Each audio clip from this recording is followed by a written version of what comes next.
आउज़ुबिल्लाहिमिनश्शैतानिर्रजीम बिस्मिल्लाहिर्रहमानिर्रहीम। अस्सलाम वालेकुम दोस्तों, मैं हकीम नासिर शाह। आप देख रहे हैं आसिफ अमीर अपने यूट्यूब चैनल। नाज़रीन, आज हम बात करेंगे जरकान के बारे में। जिगर के अमराज में जो सबसे बड़ी मर्ज़ है वो जरकान है। जरकान पीला भी हो सकता है और काला भी हो सकता है। ये जिगर की वजह से होता है। अब जरकान की भी आगे इकसाम है, इसको हेपाटाइटिस भी कहते हैं। Hepatitis A, hepatitis B, hepatitis C. जो हेपाटाइटिस सी है ये सबसे ज़्यादा खतरनाक होता है, इसको काला जरकान भी कहते हैं। और अक्सर आपने अखबार में भी पढ़ा होगा, अक्सर जो है वो ये खबर भी आ जाती है कि फ़लाँ मरीज जो है जरकान की वजह से या हेपाटाइटिस बी की वजह से वो है जान की बाजी हार गया। तो ये बहुत ज़्यादा खतरनाक होता है। काला जरकान जो होता है, ये पीला जरकान, ये खतरनाक होते हैं। इसकी वजह से अमवात भी लाक हो जाती हैं। तो काले जरकान और पीले जरकान को ख़त्म करने के लिए सिर्फ 7 दिनों में काला जरकान है चाहे पीला जरकान है, इंशाल्लाह ख़त्म हो जाएगा। जिगर में काला या पीला जरकान क्यों पैदा हो जाता है, इसकी क्या वजूहत है, ये मैं आपको एक एक करके बताता हूँ। जब जिगर में गर्मी की हिद्दत बढ़ जाती है, जिगर पे दाग बनना शुरू हो जाते हैं, जिगर जो खून है वो स्याह रंग का बनाता है, तो फिर उसमें क्या होता है, एक तो इसमें साइज बढ़ जाता है, इसमें सोजिश पैदा हो जाती है। और इसकी अलामात क्या ज़ाहिर होती है, एक तो जो रंगत होती है, मरीज़ की रंगत जो है वो स्याही मैल हो जाती है।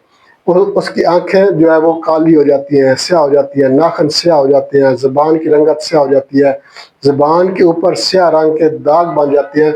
मतलब कि उसकी चेहरे की जो रौनक है वो ख़त्म हो जाती है, बेरौनकी आ जाती है चेहरे पे।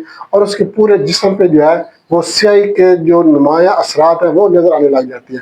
इसका मतलब ये होता है कि इस बंदे को काला जरकान है। फिर इसके साथ साथ जो है उसकी तबीयत में हर वक्त बुखार, जिस्मानी दर्द, पान पचेड़, ऐसे मरीज़ के नाखून काले हो जाते हैं, स्याह हो जाते हैं, आँखें स्याह हो जाती हैं। तो मतलब कि उसकी पूरी जिस्म पे जो उसके जो है वो स्याही के असरात नज़र आने लग जाती हैं। तो जिस्मानी दर्दें भी हो जाती हैं, टाइफाइड बुखार का मसला बन जाता है, हर वक्त बुखार रहता है, कभी ठीक हो जाता है, कभी उतर जाता है। तो इस तरह की जो है उसकी ये कैफियत बन जाती है। तो ये होता है काला जरकान। और जो पीला जरकान है, इसमें क्या होता है, जो जिगर होता है ये सफरा ज़्यादा पैदा कर होता है। सफरा का मतलब ये होता है कि जो खून के अंदर दो रंग होते हैं, एक होता है सुर्ख और एक होता है सफ़ेद।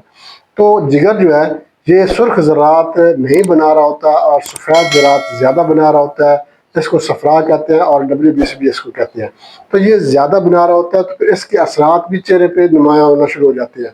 रंगत पीली हो जाती है, आँखें पीली हो जाती हैं, ज़बान पीली हो जाती है, नाखून पीले हो जाते हैं और पूरी बॉडी पे उसकी पिलाहट के असरात जो है वो नुमायाँ नज़र आने लग जाती है। तो इसमें इसका ये मतलब होता है कि जिगर जो है ये सफरा ज़्यादा पैदा कर रहा है और RBC जो खून के सुर्ख ज़रात हैं ये कम पैदा कर रहा होता है। तो इसको पीला जरकान कहते हैं। काले और पीले जरकान की ये अलामात और इसकी निशानी मैंने आपको बता दी है। इसमें भी वही कैफियत होती है, जिस्मानी दर्दें रहती हैं, टांगें दर्द करती हैं, बुखार चढ़ जाता है, कभी उतर जाता है, कभी चढ़ जाता है। तो ये यही कैफियत होती है। तो इसका अगर टेस्ट करवाया जाए तो इसका हेपेटाइटिस जो है वो पॉजिटिव आ जाता है। PCR करवाया जाए तो PCR भी पॉजिटिव आती है। तो ये जो मैं आपको नुस्खा बताऊँगा, छोटा सा नुस्खा है, प्योर हर्बल देसी नुस्खा है। और इंशाल्लाह अल्लाह के फजल करम से जितना भी पुराना जरकान है, चाहे पीला है चाहे काला जरकान है, सिर्फ 7 दिन के अंदर अंदर जो है जरकान खत्म हो जाएगा। बहुत ज़बरदस्त नुस्खा आपके साथ शेयर करने वाला हूँ। मगर इससे पहले मैं आपसे एक छोटी सी रिक्वेस्ट करूँगा, हमारे चैनल आसिफ अमीर अपने यूट्यूब चैनल लाइक शेयर जरूर कर दें। हमारे जो नए दोस्त हैं उनसे मैं रिक्वेस्ट करूँगा हमारे चैनल को सब्सक्राइब लाजमी कर दें और साथ में बेल आइकन ऑल नोटिफिकेशन पर क्लिक करेंगे तो हर वीडियो बार आपकी नोटिफिकेशन आपको मिल जाएगी। और आपने हमारे चैनल का विजिट भी जरूर करना। आप हमारे चैनल का विजिट करेंगे, आपको हमारे चैनल पर हर मार्च की वीडियो मिल जाएगी। बच्चों के अमराज है, जनाना, मर्दाना, पोशीदा अमराज है या बुजुर्गों के अमराज है, अल्हम्दुलिल्लाह हर मार्च की वीडियो हमारे चैनल पर मौजूद है। आपको आप किसी दोस्त अहबाब रिश्तेदार को किसी को भी कोई भी मसला, कोई भी बीमारी, तो आप हमारे चैनल का विजिट जरूर करें। इंशाल्लाह आपको आपके मतलब मार्च वीडियो हमारे चैनल पर जरूर मिल जाएगी। तो नाज़रीन नुस्खे की तरफ चलते हैं। नुस्खे के ज़रा नोट कर लें। आपने क्या करना है, सबसे पहले आपने शब ज़मानी बरिया लेनी है 50 ग्राम, 7 किलो 50 ग्राम। और घी क्वार का गोदा जो है ये आपने हस्बे ज़रूरत लेना है। अब आपने क्या करना है, शब ज़मानी को आपने बरिया कर लेना है। सबसे पहले आपने बरिया करके इसको कूट लेना है, पाउडर बना लेना है। और जो 7 किलो है ये पाउडर ही होता है, तो इसको भी आपको ग्राइंड करने की ज़रूरत नहीं है या कूटने की ज़रूरत नहीं है। अगर दानेदार है तो फिर आप इसको कूट सकते हैं। इन दोनों को आपने मिक्स कर लेना, अच्छी तरह से मिक्स करके आपने थोड़ा थोड़ा करके जो गोदा घी क्वार का है ये आपने शामिल करना है। और इतना आपने बनाना है कि एक ये लेटी सी बन जाए, تاکہ اس سے ہم نے گولیاں بنانی ہے، یہ گولیاں بنانے کے قابل ہو جائے پھر آپ نے گھی کو مزید نہیں ڈالنا، اگر زیادہ ڈال جائے تو پھر آپ نے اس کو خشک کر لینا سایہ میں۔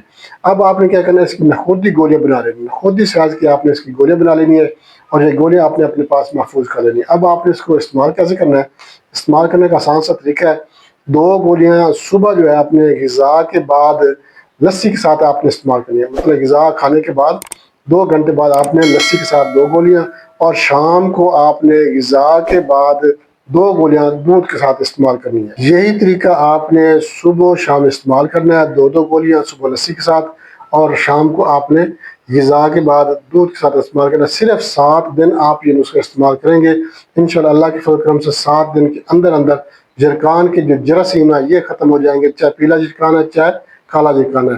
تو یہ نسخہ آپ استعمال کریں، انشاءاللہ فائدہ ہوگا۔